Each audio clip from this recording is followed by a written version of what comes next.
আগে থেকে লবণ হলুদ মরিচ দিয়ে মেখে রেখেছিলাম। এখন মশলাগুলো দিয়ে নিব। এখন মেখে নিব।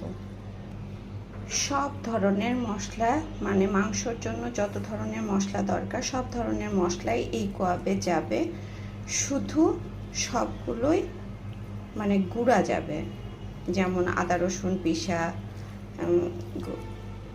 আমরা যেমন মাংসতে গোটা রসুন গোটা পেঁয়াজ দেই, কিন্তু এটাতে সব মিহি মশলা যাবে। এদিকে আমি কোয়াবটা চুলায় বসাই দিয়েছি, বলকও চলে এসেছে। আরও একবার দেখে নিব কি অবস্থা কোয়াবে। কোয়াব করতে কিন্তু বেশি তেল লাগে না। শুরু করে দিয়েছি কোয়াব ভাজা। কোয়াব ভাজা শেষ।